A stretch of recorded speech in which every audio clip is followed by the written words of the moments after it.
Jadi nanti setelah kita tahallul pada saat haji itu kita cukur habis, lontos semuanya sampai habis lah. Ya, kita cukur.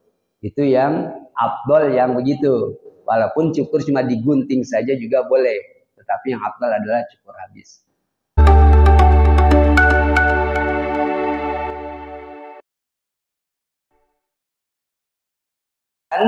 Yang berkaitan dengan masalah kepala itu fahiya as-siwaku. Ada di bagian kepala sini, potongan sini. Siwak. Siwak itu kan di bagian kepala sini. Mulut ya, gigi ya. Itu siwak. Yang pertama adalah siwak ya. Bahkan Nabi kemukakan laula an asyqa ala ummati la amartuhum bisiwaki. Seandainya umatku tidak merasa berkeberatan, aku akan menyuruh mereka untuk bersiwak ya, setiap di sholat ya, pada saat sholat ya. Asiwak ini kepala. Wal madmadah itu artinya kukumur ya. Sunnah sholat ini bagian nanti dalam sunanul wudu, sunnah wudu maksudnya. Wudu itu ada cuci tangan, basmalah, kukumur, madmadah disebutkan.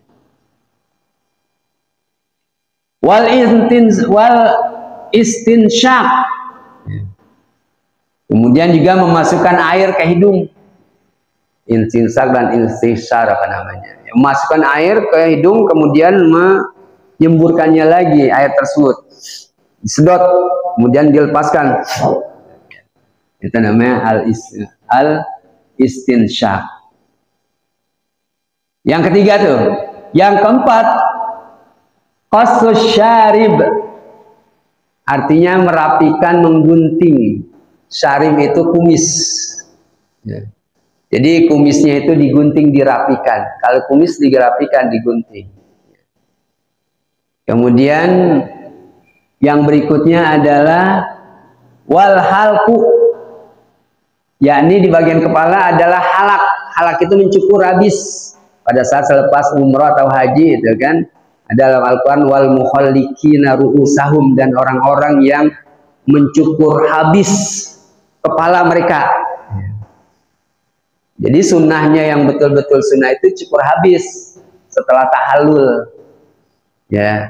Kalau baru sih pertama kita kan kalau haji itu awal-awal kloter ya, itu biasanya hajinya kan haji tamattu. Haji tamattu itu kan umroh dulu baru haji, begitu datang kita langsung umroh sampai Mekah ya, melaksanakan umroh. Kemudian kan ada tahallul, itu tahallul itu jangan dicukur habis dulu, baru sedikit boleh, ya dicukur habis juga boleh. Ya. Jadi nanti setelah kita tahallul pada saat haji itu kita cukur habis, lontos semuanya sampai habis lah. Ya kita cukur. Itu yang afdal yang begitu. Walaupun cukur cuma digunting saja juga boleh, tetapi yang afdal adalah cukur habis. Ini al-halak, artinya mencukur habis di bagian kepala itu semuanya. Ya, mulut ada di kepala, kemudian cukur tadi juga di kepala, ya. Kemudian bagian madmadah al-istinsyak juga ada di bagian kepala. Qassus syarib juga ini dari bagian kepala. Wa ammal khamsul lati fil badani. Adapun 5 hal yang nyunnah, yang jalan syariat yang ada di badan adalah fahiya natful ibti ya, ini natful ibti itu mencabut bulu ketiak ya. Jadi bulu ketiak itu kalau panjang cabutin, jangan dicukur, dicabut ya. Natful itu dicabut ya. Kalau dicukur juga pada lecet, itu kan dia ada bagian permukaan yang menonjol, terkena pisau cukur dicabut. Ini sunnah. Wa taqlimul adhafir, dan menggunting kuku. Kuku kita begitu panjang, gunting, potong. Sunahkan hari Jumat, hari Kamis, hari Senin termasuk ya. Yaitu sunnah untuk menggunting kuku. Wahalkul anati, dan mencukur habis bulu kemaluan. Ya. Bulu kemaluan sama halak juga dengan dicukur habis tuh. Ya. Wal khitan, sunat ya, khitan itu termasuk di bagian badan. Wal istinja'u, dan istinja bersih-bersih, habis buang air kecil, buang air besar, itu wajib istinja. Ya, kalau tidak ada air, pakai batu yang bersih. Kalau kita sih air kali itu kurang-kurang dah. Ya, di Arab itu bisa jadi di tengah perjalanan kagak ada air. Ya. Istinja dengan batu. Ya, apakah kita istinja dalam arti buang air kecil? Itu dengan batu, 3 permukaan batunya yang suci ya. Atau kalau ada 3 batu lah, ya, kita bersihkan. Kemudian, yakni ya pada saat buang air besar dengan batu juga, ya dengan batu. Walaupun bersih banget ya enggak, yang bisa membersihkan dan najis itu lari adalah air. Ya. Tetapi sah, boleh, ya. Atau kalau di pesawat kita haji umroh itu dengan tisu boleh pengganti batu. Asalkan tisunya jangan diairin. Ya. Soalnya ada teman saya begitu umroh bareng-bareng kita kata tadi dia udah cebok udah bersih, tisunya dipakai air. Ya bukan malah bersih kalau tisunya diairin. Ya. Malah makin najis semuanya. Ya najisnya banyak jadinya. Jadi tisunya itu 3 lembar lah yang suci kita jalankan atau tisu itu kita buat 3 permukaan gitu. Sekali kita dan juga menggosoknya jangan digosok-gosok begitu, sekali aja jalan seret 2, seret 3. Itu bersih dan boleh sholat nanti sampai Jeddah tinggal wudhu aja boleh. Walaupun kita kagak terbiasa kita cebok lagi kagak biasa kagak enak rasanya. Padahal menurut sah-sah. Ya. Ya. Kalau tadi buang air besar dengan batu, kalau dengan tisu nggak tahu juga bisa kali ya. Tahu yang keras-keras nanti di dalam fikih dibicarakan. Yang keras-keras itu yang permukaannya bisa. Ya, ini juga bisa. Dan juga syarat untuk buang air besar jangan mencret. Kalau mencret nggak bisa. Harus dengan air juga. Ya. Kalau itu yang air yang apa namanya buang air yang bulat. Jadi diangkat dengan batu tersebut 1 sama 2, 3 batu. Ya, kita pakai 3 permukaan batu. Nah, ini kaitannya dengan masalah istinja. Cuma kadang-kadang masyarakat kita itu masalah istinja itu tidak diperhatikan. Dari penggunaan airnya kan ada anwaul miyah, macam-macam air. Sebelum kita istinja kita pelajari masalah air yang apanya namanya air yang tohir mutahhir, bersih dan membersihkan, suci mensucikan. Ada air mustakmal, air yang telah dipakai. Ada air mutanajis, air yang terkena najis. Yang bisa digunakan untuk membersihkan najis adalah air yang tohir mutahhir, air yang bersih betul. Air yang mutanajis tidak bisa.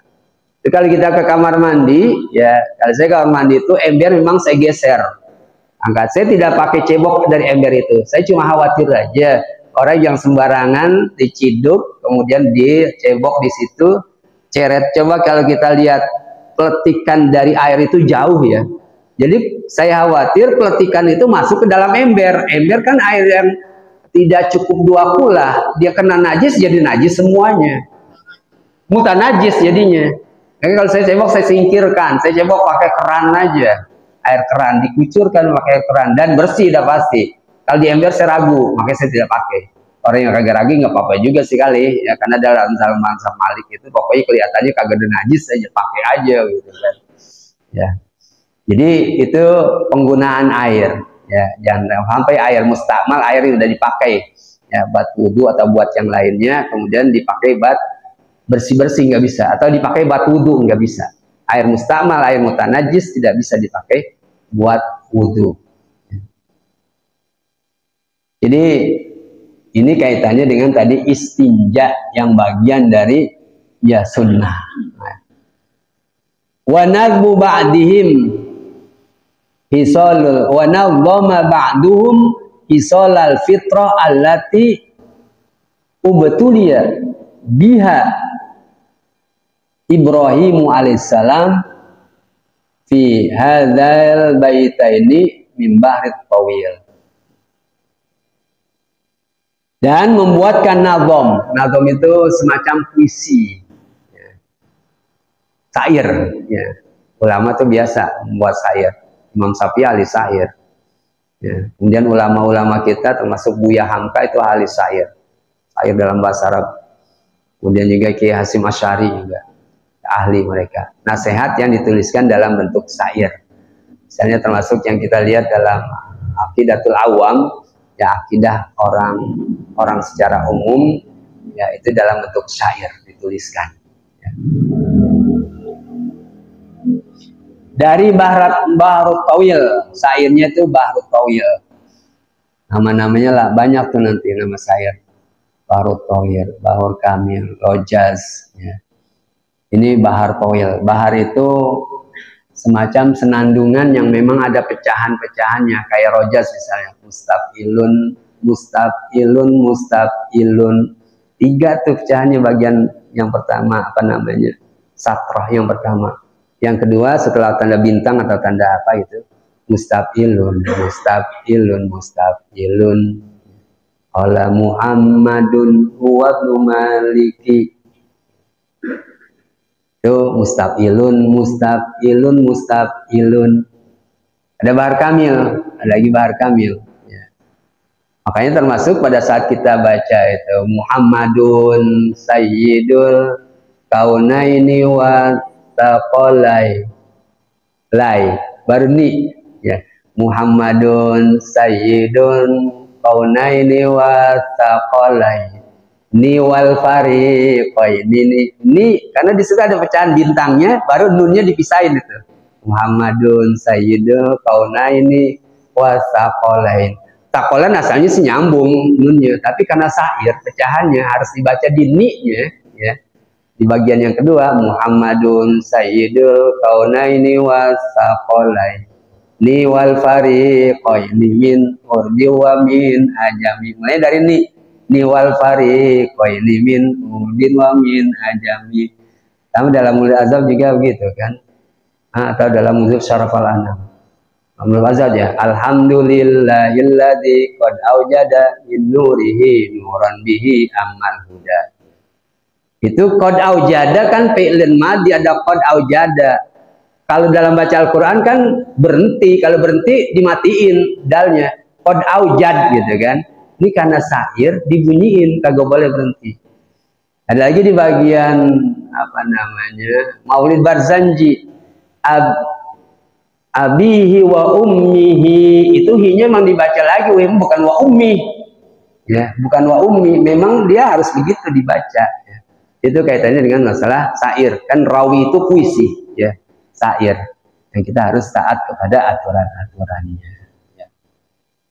Baik, ya itu yang kita lihat dalam satu makalah Al-Khamisah wal Isrun berikutnya, karena cukup panjang juga tuh makalahnya, makalah yang ke-25 dari bab yang ke-10. Barangkali sebelum kita akhiri ada hal yang perlu diperbincangkan, masih ada waktu. Tadi kita mulai pukul 8.25 ya, 25. Masih ada waktu 10 menit ya untuk 1 jam.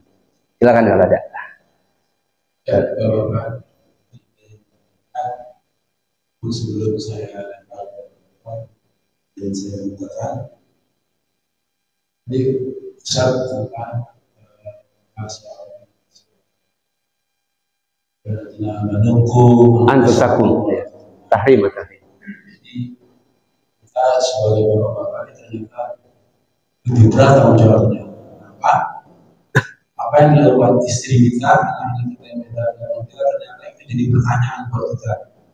Jadi ketika istri kita dalam membuat melakukan sesuatu yang melanggar syariat, maka itu jadi pertanyaan buat para suami di akhirat nanti. Bila dengan apa yang kita lakukan, kita berusaha, maka istri kita nggak ditanya tentang apa yang dilakukan suaminya. Apa begitu, Ustaz? Iya. Jadi pertama secara umum bahwasanya man ra'a minkum munkaron falyughayyirhu biyadihi. Siapa saja yang melihat kemunkaran, ya falyughayyirhu, maka dia ubahlah dengan tangannya. Ya. Kemudian kalau tidak bisa, yakni dengan ucapannya. Ya gharihu biyadihi wa illam yastati fa bilisani wa illam yastati fa biqalbi. Jadi secara umum, artinya kemunkaran yang ada di rumah tangga kita secara umum itu adalah istri juga boleh menasihati suami, negor, ya. Walaupun kadang-kadang suaminya ego, merasa nggak bersalah aja, istrinya yang salah. Iya. Atau sebaliknya, istrinya yang merasa nggak bersalah aja, suaminya yang salah aja. Gitu. Itu boleh dia menegur, ya, wajib menegur. Kalau dia tidak mampu dengan lisannya, tegur dengan lisan. Ya. Namun tanggung jawab yang betul-betul bertanggung jawab pada saat di akhirat itu tadi benar bahwasanya kita bertanggung jawab terhadap istri dan anak kita. Garis tanggung jawabnya itu adalah kita. Puncaknya kita yang dicecer. Kenapa kamu tidak tegur dulu? Kenapa kamu tidak nasihati dulu? Kenapa kamu tidak berikan pelajaran dulu? Kenapa kamu tidak menyuruh dia untuk menuntut ilmu? Banyak pertanyaan. Akhirnya kagak bisa jawab. Ya ikut neraka juga sekalipun kita di dunia itu ngaji, ibadah. Ya, kan gitu. Karena tadi dia bisa menjawab karena dia tidak melakukan.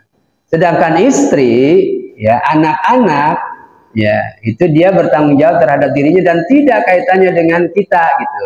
Ya, artinya kita tidak ada semacam garis komando penuh ke suami kita, enggak. Ya, kalau dalam organisasi ada garis itu, garis struktur, ada yang lurus, ada yang terputus-putus. Kalau terputus-putus itu tidak ada kaitannya secara langsung. Gitu. Jadi ya kita yang tadi garis lurus yang tidak terputus-putus berarti tanggung jawab penuh di bawah kita, bawahan kita. Ya, sedangkan kalau istri, istilahnya garis itu garis terputus-putus. Dia tidak bertanggung jawab. Anak kita tidak bertanggung jawab. Ya. Tapi kalau kita cukup ditekankan betul. Ya.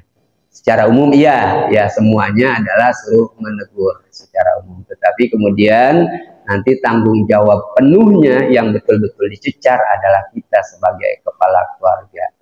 Nah, kita ya nikah, kita kawin, kita berkeluarga, ya. Bukan sekedar untuk sekedar nikah saja berkeluarga, kemudian setelah itu kita tidak perhatikan keluarga kita, tidak, tapi harus diperhatikan karena semua orang tuanya sudah menyerahkan kepada kita, memindahkan tanggung jawab istri kita, pendidikannya dan segalanya adalah kita yang bertanggung jawab.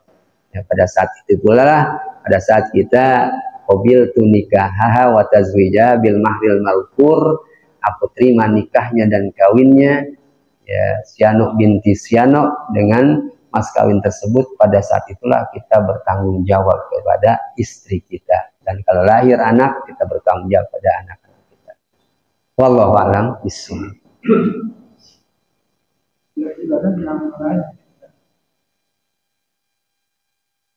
Ya kalau tidak ada, barangkali inilah yang bisa kita perbincangkan. Mudah-mudahan ada manfaatnya. Aqulu qawli hadza wa astaghfirullahal azim li wa lakum li sairil muslimin wal muslimat fastaghfiru innahu wal ghafurur rahim. Saya kembali